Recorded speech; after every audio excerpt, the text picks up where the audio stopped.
ஆண்டவராகிய இயேசு கிறிஸ்துவின் மகா பரிசுத்தமான நாமத்தில் உங்கள் யாவருக்கும் என் அன்பின் காலை வாழ்த்துதல்களை கூறிக்கொண்டு இந்நாளினுடைய தேவனுடைய வார்த்தைக்கு நேராய் கடந்து செல்ல உங்களை அன்போடு அழைக்கிறேன்.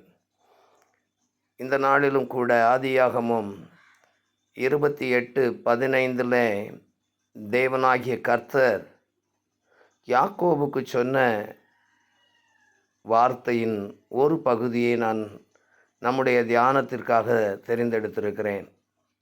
ஆண்டவர் யாக்கோபை பார்த்து சொன்னார், நான் உனக்கு சொன்னதை செய்யும் அளவும் கைவிடுவதில்லை என்றார். ஆண்டவர் நமக்கு அநேக வாக்குத்தத்தங்களை செய்திருக்கலாம். வருஷத்தின் துவக்கத்திலே தேவன் சில வாக்குத்தத்தங்களை நமக்கு செய்திருக்கலாம். ரட்சிக்கப்பட்ட ஆரம்பத்திலே தேவன் நமக்கு சில வாக்குத்தத்தங்களை கொடுத்திருக்கலாம். அதையும் தாண்டி மாதந்தோறும் தேவன் சில வாக்குத்தத்தங்களை நமக்கு செய்திருக்கலாம். அவைகளை எல்லாம் செய்து முடிக்க வேண்டிய வேலையும் ஆண்டவருடைய வேலையாகவே இருக்கிறது. யாக்கோபுடைய வாழ்வில் அவன் எங்கெல்லாம் வெற்றி பெற வேண்டும் என்று முயற்சி செய்தானோ அங்கெல்லாம் அவனுக்கு தோல்விகளே வந்தது. எங்கெல்லாம் அவன் மேன்மை அடைய வேண்டும் என்று எண்ணினானோ அங்கெல்லாம் அவனுக்கு வெட்கமும் லட்சியமே உண்டானது. ஆனாலும் அவன் தன்னுடைய தந்திரத்தினாலே சில காரியங்களை மேன்மை பெற்றுவிடலாம் என்று எண்ணி செயல்பட்டான். அதுவும் அவனுக்கு வேதனையையும் வீண் அலைச்சல்களையும் வனாந்தர வாழ்க்கையுமே கொடுத்தது. எனக்கு அன்பான தேவனுடைய பிள்ளைகளே, நம்முடைய பிரயாசத்தினாலே நாம் தேவன் அருளுகிற வாக்குத்தத்தங்களை சுதந்திரித்து கொள்ள முடியாது. அதுதான் வேதம் சொல்லுகிறது, வாக்குத்தத்தம் பண்ணினவர் உண்மை உள்ளவர். அந்த உண்மை உள்ள தேவனாகிய கர்த்தர் இயேசு கிறிஸ்து மூலமாக அந்த வாக்குத்தத்தங்களை இன்றைக்கும் நிறைவேற்றுவதற்கு வல்லவராக இருக்கிறார்.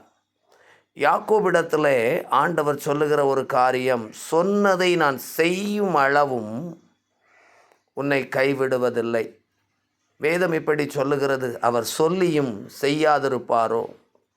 நம்முடைய தேவனாகிய கர்த்தர் ஆண்டவராகிய இயேசு கிறிஸ்து நமக்கு சொன்ன காரியங்களில் ஒன்றும் நிறைவேற்றாமல் நம்மை பாதி வழியில் விட்டு விடுகிறவர் அல்ல. அவர் நமக்கு சொன்ன ஒவ்வொரு காரியத்தையும் நம்முடைய வாழ்க்கையில் நிறைவேற்றி முடிக்கிறவர். அது வரையிலும் நான் உன்னை கைவிடுவதில்லை என்று ஆண்டவர் சொல்லுகிறார். அப்படி என்றால் அது வரைக்கும் தானா அப்படின்னு சொன்னால் இல்லை. நம்முடைய வாழ்நாளின் கடைசி வரை, உலகத்தின் முடிவு வரை, சகல நாட்களிலும் நான் உன்னோடு இருக்கிறேன் என்று சொல்லியிருக்கிறாரே. ஆண்டவராகிய இயேசு நமக்கு சொன்னதை செய்யும் அளவும் உங்களையும் என்னையும் கைவிட மாட்டார். பெற்றோர் கைவிடலாம், சிநேகிதர்கள் கைவிடலாம், நண்பர்கள் கைவிடலாம், நம்பிக்கைக்குரியவர்கள் என்று சொல்லி நம்மை வழிநடத்தினவர்கள் நட்டாற்றில் விட்டுவிடலாம். ஆனால் நம்முடைய தேவனாகிய கர்த்தர் நமக்கு சொன்னதை செய்யும் அளவும் நம்மை விட்டு விலக மாட்டார், நம்மை கைவிட மாட்டார். திடன் கொள்ளுங்கள், ஜெபம் செய்வோம். நேசிக்கிற நல்ல ஆண்டவரே, இந்த கால வேளைக்காக உமக்கு ஸ்தோத்திரமப்பா. யாக்கோபுக்கு சொன்னதை செய்யும் அளவும் அவனை கைவிடவில்லை. ஆமாண்டவரே, இன்று வரையிலும் அந்த சந்ததியை நீர் கைவிடவில்லை, மறந்து விடவில்லை. அதே போல உம்முடைய பிள்ளைகளாகிய எங்கள் ஒவ்வொருவரையும், இந்த வார்த்தையை கேட்கிற ஒவ்வொருவரையும் நீர் ஒரு வாக்கு தத்தத்தின்படி அழைத்து இருக்கிறீர். ஒரு வார்த்தையை கொடுத்து அழைத்திருக்கிறீர். அந்த வார்த்தை நிறைவேறும் வரைக்கும் கைவிடாத ஒரு கண்மலை நீர் இருக்கிறீர் ஆண்டவரே. வெட்கப்பட விடாத ஒரு கர்த்தர் இருக்கிறீர். தோல்வியடைய விடாத ஒரு தேவன் இருக்கிறீர். எங்களுக்கு உடைய கரத்தில் இந்த வார்த்தையை கேட்கிற ஒவ்வொருவரையும், அடியேனையும், மனைவி, பிள்ளைகளையும், எங்களுக்கு உண்டான எல்லாவற்றையும் ஒப்பு கொடுக்கிறோம். நீ சொன்னதை செய்யும் அளவும் எங்களை விட்டு விலகாதவர் என்பதை நாங்கள் விசுவாசிக்கிறோம். அப்படியே செய்து நிறைவேற்றுவீராக. இயேசு கிறிஸ்து மூலமாய் ஜெபங்கேளும்.